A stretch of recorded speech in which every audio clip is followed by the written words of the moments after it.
আসসালামু আলাইকুম রহমতুল্লাহ। ফাইট করছে 2 বছর ধরে, fight against torture, inhuman practice, এগুলো নিয়ে ফাইট করছে যে এগুলো যাতে বাংলাদেশে না ঘটে। সংখ্যালঘুদের উপর নির্যাতন মানে এই নির্যাতন আমাদের উপর ফিরে আসে। Today and tomorrow it will come back.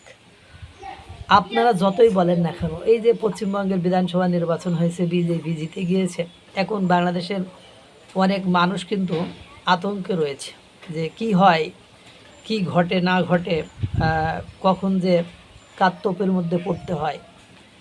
আমরা সংখ্যালঘুদের উপর নির্যাতন করলে, অর্থাৎ হিন্দু বা অমুসলিমদের উপর নির্যাতন করলে, এই নির্যাতন আমার ভাইদের উপর হবে না, এই টেনশন যাদের নেই তারাই এই ধরনের অপকর্ম করে থাকে।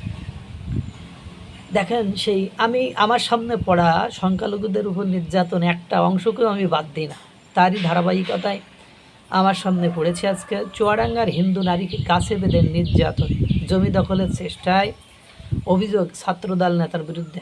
নিজস্ব প্রতিবেদক একটা চুয়াডাঙ্গার এক হিন্দু নারীকে তার পৈতৃক ভিটা থেকে উচ্ছেদ এবং জমি দখলের উদ্দেশ্যে নির্মমভাবে নির্যাতনের অভিযোগ উঠেছে স্থানীয় এক ছাত্রদল নেতার বিরুদ্ধে। ভুক্তভোগী ওই নারীকে নিজ বাড়ি থেকে টেনে হেঁচড়ে বের করে এনে একটি গাছের সাথে বেঁধে শারীরিক নির্যাতন করা হয়েছে বলে জানা গেছে। অভিযুক্ত ওই নেতার নাম শাওন, যিনি এলাকার ছাত্রদলের নেতা এবং মাদক অথবা ইয়াবা ব্যবসার সাথে জড়িত বলে স্থানীয়দের অভিযোগ। ঘটনার বিবরণ ভুক্তভোগী ওই নারী ও স্থানীয় সূত্রে জানা গেছে, চুয়াডাঙ্গার সংশ্লিষ্ট এলাকার ওই নারীর জমি ও বাড়ির উপর দীর্ঘদিন ধরে লোলুপ দৃষ্টি ছিল শাওনের। তিনি ওই পরিবারটিকে এলাকা থেকে উচ্ছেদ করার জন্য নিয়মিত হুমকি ধামকি দিয়ে আসছিলেন। এরই ধারাবাহিকতায় সম্প্রতি শাওন তার দলবল নিয়ে ওই নারীর বাড়িতে হামলা চালান ও তারা ওই নারীকে ঘর থেকে বের করে নিয়ে বাড়ির জমি দখলের চেষ্টা করেন। বাধা দিতে গেলে সন্ত্রাসীরা ওই নারীকে একটি গাছের সাথে শক্ত করে বেঁধে ফেলে এবং তার উপর অমানবিক শারীরিক নির্যাতন চালায়।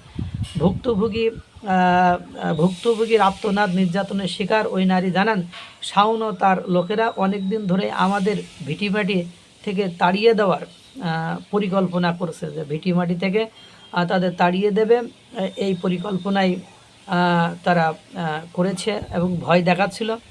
এবার বলছে যে আমরা হিন্দু বলে আমাদের উপর এই জুলুম চালানো হচ্ছে, তারা আমাদের সবার সামনে গাছে বেঁধে মেরেছে। আমি সরকারের কাছে বিচার চাই, আমি আমার জানমালের নিরাপত্তা চাই। এলাকাবাসীর ক্ষোভ, একজন ছাত্রদল নেতার এমন পৈশাচিক কর্মকাণ্ডে এলাকার চরম উত্তেজনা ও ক্ষোভ বিরাজ করছে।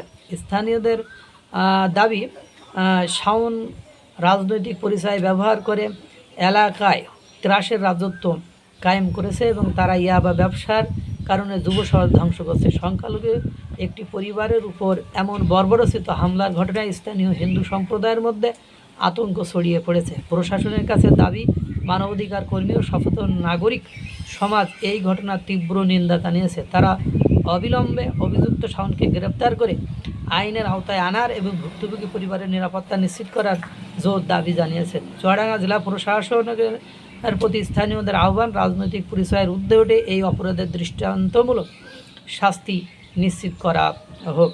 এই হলো ঘটনা বলি, আর এই হলো ছবি। দেখছেন কিভাবে নারী নির্যাতন করেছে এই বেটাই, হালার বেটাই, শালোর বেটা শালো, আপনারা হয়তো বা দেখেছেন। আমরা চাই এই জুলুম, এই নির্যাতন, এই নিপীড়ন বন্ধ হোক। আল্লাহ তাআলা সকলকে ভালো রাখুক, সুস্থ রাখুক। আসসালামু আলাইকুম ওয়া রাহমাতুল্লাহ।